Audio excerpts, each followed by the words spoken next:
L'as-tu essayé, toi, Blanc? On va faire un on va faire des jeux. Je les fais apparaître en image par en haut, par le côté. C'est belle gueulaille, en fait. Je pense pas que je serais pas bon devant la tête. Regarde, maman! Qui a essayé, Blanc? On n'a pas de tort, puis on nous dit qu'il faudrait qu'ils nous installeraient des tours, ci et ça. On se demande qui va payer ça. C'est assez dur. Une question d'argent un peu, hein, l'inquiétude là-dedans. C'est ça, c'est ça. Quand il nous arrive des surplus que le normal, c'est assez dur de prévoir ça pour les gens. Puis leurs revenus ne sont pas assez hauts non plus pour avoir des choses supplémentaires. Ouais. Est-ce que les gens d'ici ont absolument besoin de ça, là, pour arriver à se parler et arriver à discuter de leurs problèmes? Je pense pas. Je pense pas qu'on a besoin de ça encore, du moins pas pour Astor. Peut-être que ça viendra que c'est obligé, mais pour Astor, je le pense pas.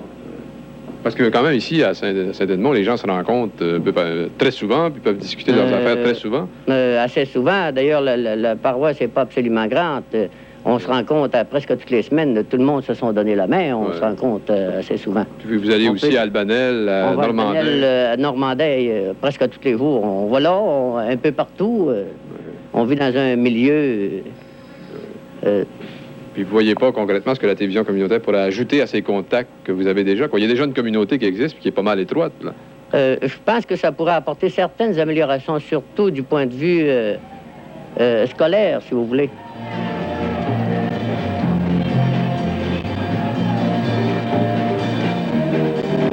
On a commencé par nous emmener l'instruction, qui s'appelait, pour ainsi dire, elle devait être gratuite à tous les échelons. Et c'est une chose qui... Je ne sais pas, mais moi, pour ma part, ça me plaît pas parce que je paye certainement assez fort pour l'instruction gratuite. Ça, c'est la première chose qu'on vous a apportée. Puis la deuxième, là, vous avez l'impression que la télévision communautaire, c'est la même histoire. Là, j'ai l'impression que la télévision communautaire va nous emmener des coûts encore approximatifs, que c'est quelque chose qui va nous chercher dans notre porte-monnaie. Et vous disiez l'autre jour, avec une histoire comme la télévision communautaire, ça pourrait être la révolution dans 5 minutes à travers la province, s'il y en avait partout les télévisions. Ah, j'avais un peu cette idée-là, naturellement. C'était mon point de vue, pour commencer.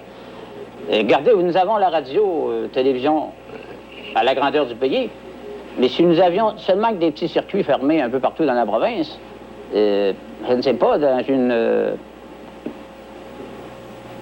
une crise comme nous avons traversé dans le mois d'octobre, je ne sais pas si le peuple aurait été un peu plus bouleversé. Il y aurait peut-être eu des petits coins jusque la télévision, les communautaires, qui n'auraient pas eu la même idée que d'autres. Et que Radio-Canada pourrait peut-être pas tout contrôler dans ce temps-là. Ouais, mais est-ce que vous êtes opposé à une petite communauté, là, un secteur comme Normandin, Albanel, Saint-Edmond, Girardville?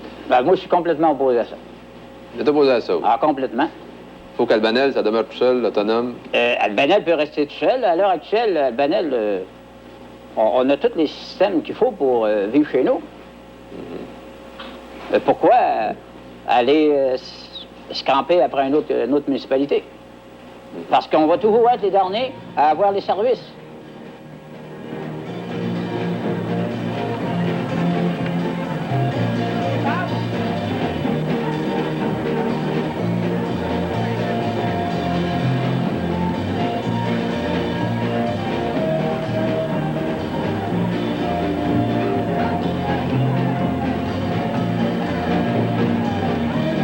Disons qu'avec la télévision communautaire au village, c'est pas mal plus proche que Frontière, que CKRH Frontière, ou CJBM Chicoutimi. Ça va être un peu plus votre télévision à vous? Ça va être un peu plus notre télévision à nous. Il y arrive, c'est que, je sais pas, mais j'ai trouvé que la télévision communautaire, après d'avoir eu les discussions, puis les renseignements voulus, que c'était valable. C'était valable pour plusieurs raisons, mais la principale, c'est que ça permet aux gens du milieu de pouvoir s'exprimer, avoir accès à la télévision. Parce que je pense que la télévision, c'est rentré dans les mœurs et ça va devenir de plus en plus important. Ça fait partie du foyer et ça rentre dans nos foyers. Alors, il rentre un message qu'on pourrait dire, par exemple, presque à sens unique. Donc, on ne peut pas beaucoup avoir d'influence sur les nouvelles, sur ce qui se passe, sur ce qui se dit. On entend surtout parler de nouvelles internationales, de nouvelles nationales et même provinciales. Exemple avec le FQ, par exemple, disons que depuis un mois et demi, c'est à peu près rien que de ça qu'on entend parler.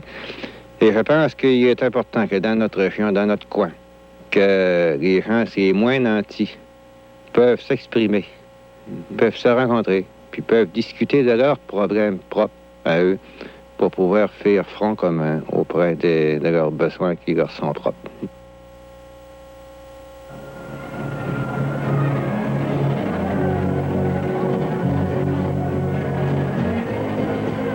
Pour le maire d'Albanel, la télévision communautaire va accélérer un changement déjà trop rapide. Pour le maire de la paroisse de Normandin, elle pourrait permettre de contrôler une évolution inévitable. Le débat dans le secteur court toujours, mais il est vrai que l'avenir a un visage particulièrement inquiétant si l'on considère que là où il y a présentement 100 enfants entre 7 et 11 ans, il n'y en a plus que 75 entre 2 et 6 ans. C'est pourtant ici que les principaux artisans du projet de télévision communautaire ont voulu lancer l'expérience pilote. Jean-Pierre Lamonde, 28 ans, plus ou moins montréalais. Je vous retrouve dans le Rang Nord, à Normandin, engagé dans un projet de télévision communautaire. Qu'est-ce que vous faites ici exactement? Il s'agit d'un projet qui a une dimension régionale, mais toute la pensée, la création du projet, les étapes parcourues à date dans ce projet-là ont presque toutes été réalisées ici à Normandin. Les étapes, le projet, c'est quoi exactement la télévision communautaire pour vous? Pour moi, la télévision communautaire, eh bien, on l'a répété depuis un bout de temps, on le présente toujours comme ça, c'est un moyen de communication qu'un milieu se donne pour assumer ses problèmes. C'est tout simplement, je crois, un biais pour le milieu de s'engager pour résoudre ses problèmes. On parle de problèmes, un milieu n'a pas uniquement des problèmes, la télévision communautaire doit être là pour favoriser l'expression du milieu. Uniquement le fait pour une communauté, je crois, de pouvoir se projeter à l'écran, nous autres on pose comme hypothèse qu'en soi, c'est porteur de changement. Parce qu'en se projetant à l'écran, on a la chance de se réajuster. Et puis je crois que pour un milieu ou une communauté, c'est un peu la même chose. Et qu'est-ce que peut-être dans le cadre d'une expérience comme celle-là, qu'un milieu se paye, si vous voulez, s'offre, c'est-à-dire se montrer à lui-même par le truchement de la télévision, qu'est-ce que peut être le rôle de l'Office national du film? Celui d'un instrument qui apporte l'équipement technique, par exemple, ce que vous avez fait ici? Actuellement, le rôle de l'ONF dans ce projet, c'est tout simplement de faciliter la mise sur pied du projet. Actuellement, on la facilite à deux niveaux. D'une part, sur le plan technique, on a ici le matériel magnétoscopique qui permet d'opérer la télévision communautaire. On a un bonhomme qui s'appelle Claude Delorme, qui est ingénieur technicien, qui assure l'entraînement des personnes à la manipulation des instruments. Il assure aussi la mise sur pied de studios. Un deuxième niveau, je travaille avec des gens du milieu, et en particulier avec un bonhomme de la régionale, Maurice Villeneuve, à la réalisation ou la mise sur pied du projet global, parce que le projet, comme on l'a mentionné, s'étend au territoire de la régionale Louis-Aymon, c'est-à-dire d'une part Normandin, Dolbeau-Mistassini, Saint-Félicien, éventuellement Lac-Bouchette et Notre-Dame-de-la-Dorée. Maurice Villeneuve, on dit que vous êtes un gars du coin. C'est vrai, ça? Du coin, oui. Un grand coin. C'est-à-dire? De la régionale Louis-Aymon, Comté-Roberval. Oui. Mais vous êtes originaire d'où dans tout ça? Là? Je suis originaire de Saint-Stanislas, à 10 000 de Dolbeau. J'ai déjà travaillé ici à Normandin. Actuellement, je demeure à Roberval. Oui. Vous êtes animateur social. On a l'impression que vous êtes une sorte de curé volant. Une sorte de? Curé volant. Curé volant. Hein? La régionale vous délègue pour vous occuper de la télévision communautaire. Ouais. Alors, comment c'est arrivé, ça? Ouais. C'est que Au début de l'année, disons, au mois de septembre, quand il y a eu une semaine intensive, moi, je ne travaillais pas précisément là-dessus. Maintenant, j'étais à Robertval, j'étais engagé sur un autre projet. Les gens de Normandin, avec d'autres personnes, m'ont demandé de venir pour leur aider. Une fois que l'aide a été commencée, tout ça, la semaine intensive... Les aider comment, là? Les aider comment? Les aider comment à mettre sur pied cette semaine-là, cette semaine intensive. Il faut travailler avec des équipes de travail, tout ça. Des caméras, puis ça, bâtir Ouais. des émissions. À la suite de l'intuition qu'on a eue au cours de cette semaine-là, ces personnes-là voulaient continuer pour faire ce projet-là, le rendre permanent. Alors, j'ai eu un OK pour 2 mois. Ensuite, ça a pris encore plus d'ampleur, de sorte que je suis posé travailler toute l'année là-dessus. Ouais, mais pourquoi vous venez faire une expérience comme celle-là? Pourquoi vous lancez, ou vous contribuez à lancer une expérience comme celle-là dans un secteur qui, si on fait le compte, se vide dans quelque sorte de sa population, qui va vers les centres plus dynamiques, comme Dolbeau-Mistassini, par exemple, ou Robertval de l'autre côté? Bon, disons qu'à la suite d'études faites, ça peut paraître ça, que le secteur se vide. Moi, je dirais pas qu'il doit se vider. Il y a un tas de ressources puis un tas de possibilités dans le coin. Si on fait rien avec ces gens-là, peut-être qu'il se videra. Oui, mais où si ils sont présentement, les jeunes de 20 à 30 ans, par exemple? Est-ce qu'ils restent ici? Les jeunes de 20 à 30 ans, il en reste ici, mais il n'y en a pas beaucoup. La majorité, je pense. La majorité, pas mal. Ouais. Et c'est dans un milieu comme celui-là que vous lancez une expérience de télévision communautaire. Vous allez la faire avec qui, alors? Avec les très jeunes puis les très vieux? Avec les très jeunes, puis il y en a d'âge moyenne aussi avec qui on peut travailler. Il y en a qui sont à la retraite, il y en a qui ont 35-40 ans, qui travaillent dans les moulins, il y en a d'autres qui sont étudiants, les plus jeunes. Donc c'est les moins de 20 ans et les plus de 30 ans? Oui. Qui forment la majorité de vos effectifs? C'est la majorité de nos effectifs. C'est certain qu'il y a un trou. Ouais. Disons, entre 20 et 30 ans, il y a un trou qui se produit. Ouais. Maintenant, il y en reste de ces gens-là. C'est certain que c'est peut-être les forces les plus dynamiques du milieu qui manquent. Mais peut-être que c'est une raison qui doit nous motiver encore à travailler ici? Oui, à faire plus de communication pour que les gens se prennent en main puis qu'ils voient... Mais est-ce que c'est pas un mouvement irréversible? Là? Si les jeunes quittent, est-ce que le milieu va pas de plus en plus se dépeupler? Est-ce qu'il faudrait pas plutôt travailler sur les pôles dynamiques comme Dolbeau-Mistassini ou les autres secteurs qui croissent là, démographiquement puis économiquement? Je serais pas exclusif dans ce que vous dites là. Non? Je serais pas exclusif. C'est pas parce que on projette dans 10 ou 15 ans qu'il va y avoir moins de monde qu'on ne doit pas s'en occuper. Je crois pas que ce soit une raison valable.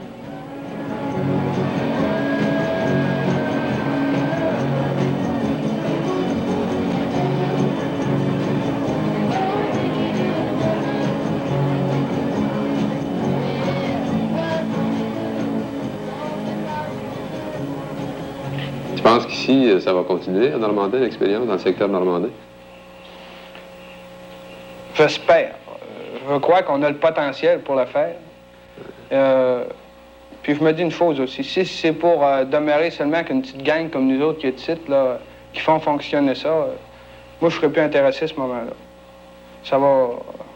Disons, j'aime pas le fait que c'est toujours les gens qui ont fait les fausses pour les autres. Puis c'est toujours les mêmes. Tu voudrais que ça implique plus de monde, non? Que ça ramasse plus de monde? Exactement. Pour le moment, c'est pas réussi encore. Ça déborde pas le cadre d'un petit groupe. Ça commence tranquillement. Écoutez, faut débuter. Ouais. Mais penses-tu que c'est vraiment nécessaire dans un milieu comme... Je pense à Albanais, par exemple, d'où tu viens, toi.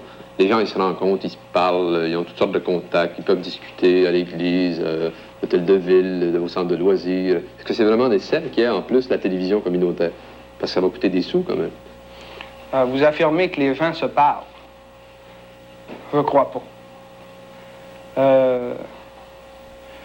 Les gens communiquent pas tellement entre les paroisses, entre le conseil du village puis le conseil de la paroisse, entre les lacordaires et puis un autre mouvement. Tu sais, moi je trouve qu'il manque beaucoup de communication dans le milieu. C'est le fait qu'il y a eu des communications qu'il y a de la télévision communautaire. Et puis, il en manque encore beaucoup. Puis j'espère que la télévision communautaire va permettre aux gens de communiquer. Mais si on admet, par exemple, que les jeunes s'en vont volontiers vers des centres plus grands, des villes plus grandes, est-ce que la télévision communautaire, ça va les faire rester ici, ça? C'est un élément, tu sais. Moi, je pense que le manque de communication invente dans le milieu une sorte d'ignorance de nos ressources et puis un manque d'esprit communautaire un peu. Et puis, si les gens réussissent à se regrouper de plus en plus, et d'avoir une information aussi qui est plus propre à eux-mêmes, vont découvrir des choses. Ça va aussi aider. Si l'expérience est réussie vraiment, là. Hein? S'il y a communication, les gens vont développer probablement des nouvelles industries, des choses, ils vont exploiter mieux ce qu'on a ici. Les jeunes vont peut-être trouver des emplois. Régent Lavoie est l'un de ceux qui parient sur l'avenir du secteur. Il n'est pas le seul. C'est une école polyvalente de 3 millions de dollars qu'on s'apprête à construire à Normandin. Il n'est pas certain que dans 10 ans, cette école soit utilisée à plein. Elle devrait l'être pendant au moins 20 ans pour justifier l'investissement fait. C'est pas qu'ils sont pas dynamiques, ils sont bien dynamiques, mais c'est la mentalité. Alors, il est intéressant pour nous autres de rencontrer la famille Morin parce que dans cette famille-là, il y a des enfants dont l'âge va de quelques 2 ans à au moins 15 ans. Est-ce que vous avez suivi, vous aussi, l'expérience de télévision communautaire qu'on a amorcée à Normandin? Est-ce que vous avez participé activement à l'école, à tout ça? Oh non. Non. Non, pas moi-même. Vous l'avez suivi quand même? À la télévision? Oui. Ah oui, à la télévision, on l'a suivi. Toute la famille. Puis, qu'est-ce que tu en penses? Je trouve ça bon, mais quand je regarde les autres canaux, là, je trouve ça un peu curieux. Pourquoi?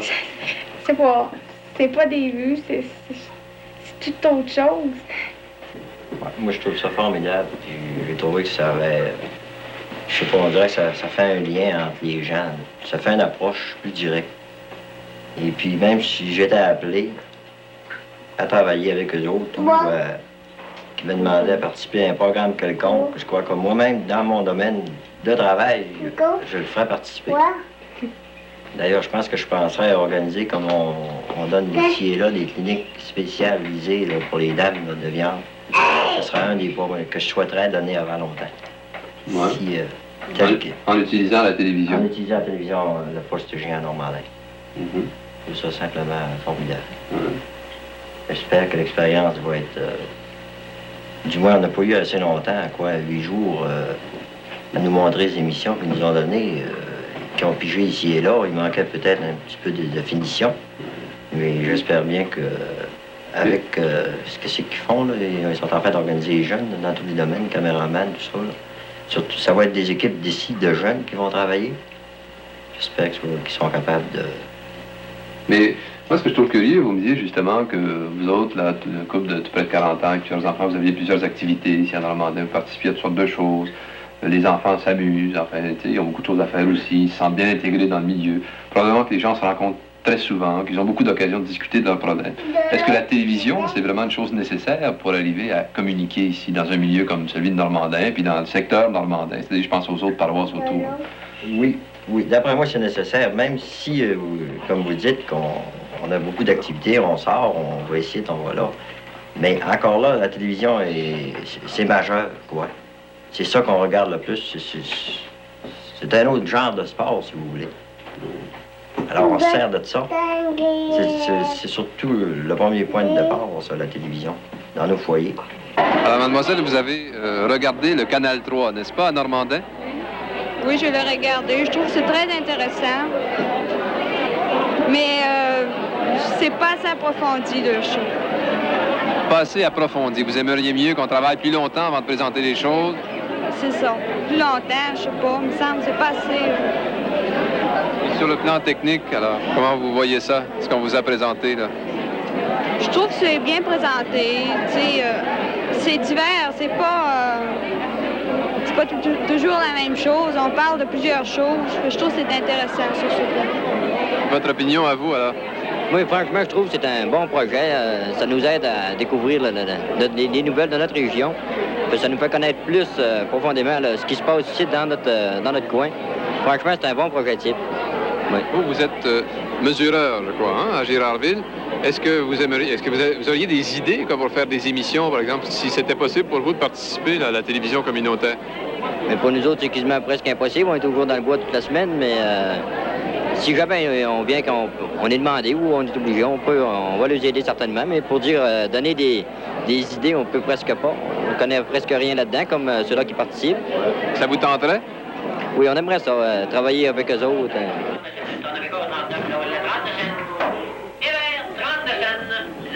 La télévision communautaire apparaît comme une arme pour relever le défi du changement dans un coin où l'on mise lourdement sur l'assistance de l'État. On y détient, avec la Gaspésie, le record du chômage. Mais ce défi du développement, seuls les gens eux-mêmes peuvent vraiment y faire face.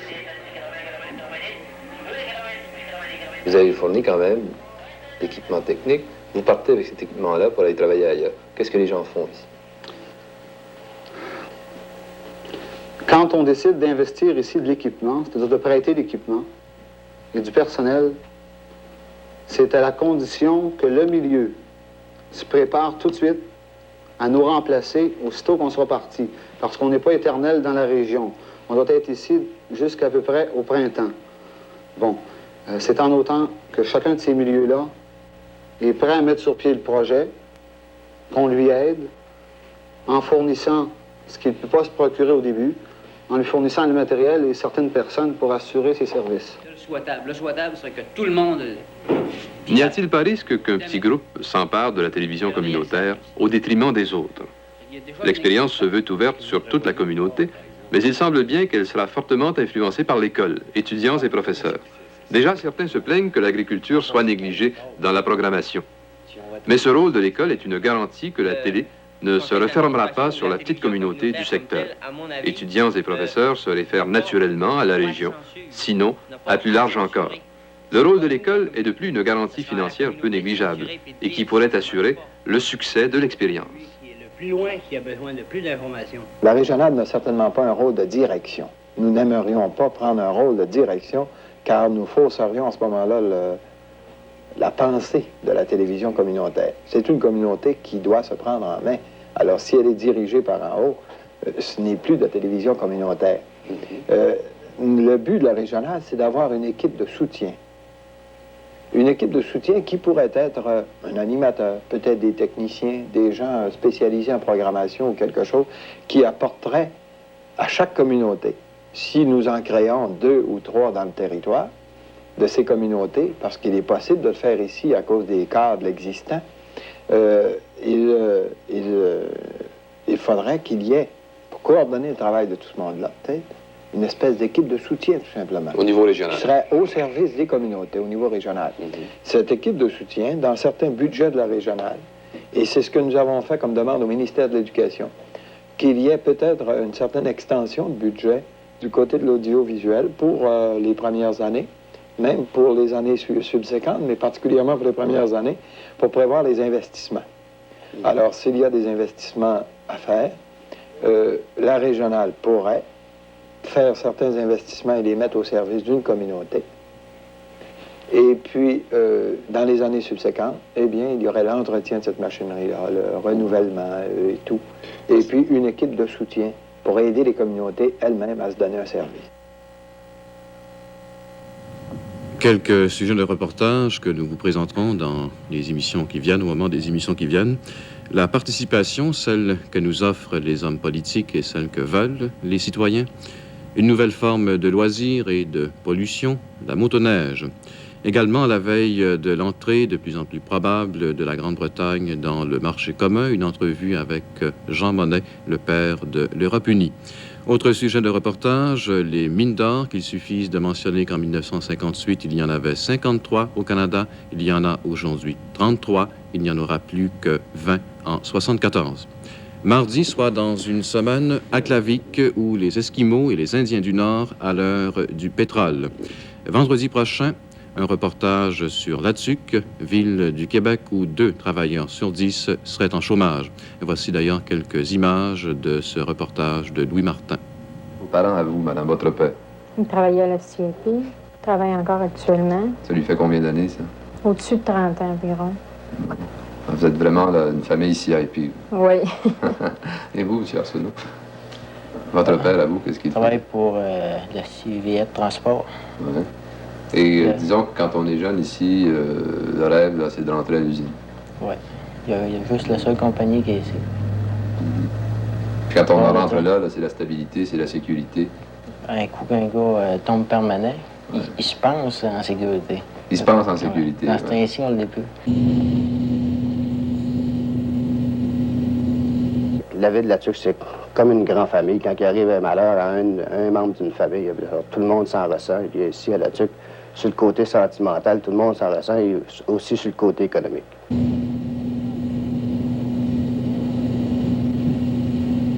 Ici, à la Tuque, il n'y a rien que la CIP. C'est elle qui fait vivre toute la ville, dans le fond.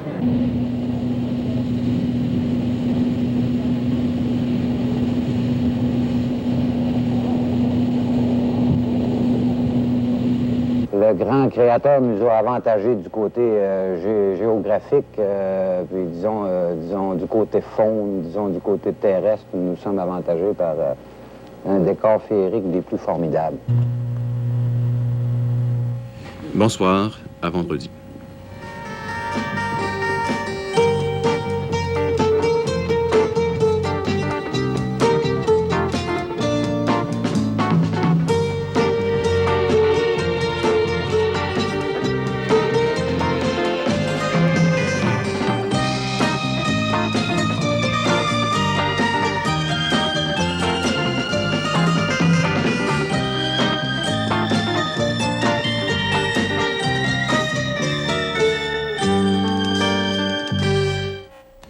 Ici Radio-Canada. Au Grand Film, cette semaine, nous vous proposons de voir un western pas comme les autres. Les 4 fils de Cathy Elder racontent en effet l'histoire de 4 hommes qui se transforment en justiciers, mais en justiciers gauches et drôles.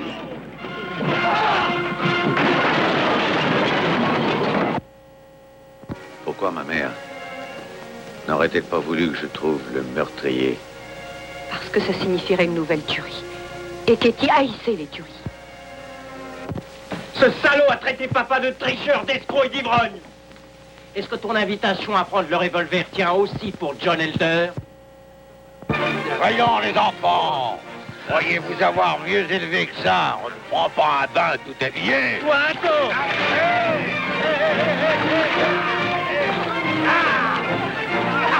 Au Grand Film, jeudi à 20h, les 4 fils de Cathy Elder.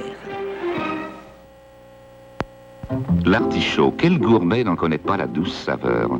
L'artichaut fait les délices des plus fins palais. Saviez-vous qu'en plus, l'artichaut se digère très facilement? C'est à partir de ce principe qu'Artécol a été mis au point il y a de cela plus de 30 ans. C'est un médicament qui aide à stimuler la sécrétion biliaire du foie, qui soulage des malaises occasionnés par la sécrétion insuffisante de bile.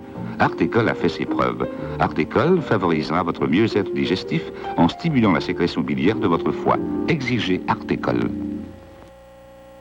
L'émission 100 000 chansons demain à 22h30 vous parviendra directement de la discothèque La Chasse-Galerie à Québec. Vous aurez alors l'occasion d'entendre 2 jeunes chansonniers à leur début. Jean-Pierre Bérubé de Matane et Daniel Deschênes de Sainte-Anne-des-Monts, ainsi que Louise Forestier. 100 000 chansons demain à 22h30.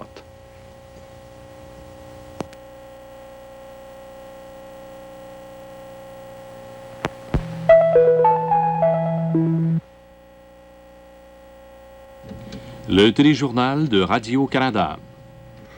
Bonsoir, mesdames, messieurs. Le premier ministre du Canada, M. Trudeau, a quitté Ottawa cet après-midi pour entreprendre une tournée en Asie. M. Trudeau, qui retournera dans la capitale fédérale le 29 janvier prochain, se rendra dans 5 pays du continent asiatique. Il assistera également à Singapour à la conférence des premiers ministres du Commonwealth, qui se tiendra du 14 au 22 janvier prochain. Lucien Millet, qui suivra M. Trudeau au cours de son périple, dégage les objectifs et les implications de ce voyage. Le Boeing 707 des Forces armées canadiennes amène une fois de plus M. Trudeau en Asie. C'est par l'Est cette fois qu'il voyage. Une escale à Lahore en Allemagne, puis après 15h30 de vol, Islamabad au Pakistan, ensuite l'Inde. La première tournée du Premier ministre en Asie en mai dernier visait d'abord à affirmer la dimension pacifique du Canada, tout en permettant à M. Trudeau de se faire connaître et de se rendre compte sur place des forces en présence. Il s'agit cette fois d'une étape encore plus importante vers le nouveau rôle que le Canada entend jouer dans le Pacifique. Le Canada a déjà des relations commerciales très poussées avec certains pays d'Asie. Il est avantageusement connu par l'aide qu'il a accordée à ces pays, particulièrement dans le cadre du plan Colombo. Mais c'est à Singapour où il participera à la conférence du Commonwealth, dont on attend un effort diplomatique particulier du Premier ministre, M. Trudeau. Certains annonçaient même, lors de la dernière conférence de Londres, il y a 2 ans, que M. Trudeau allait sauver le Commonwealth.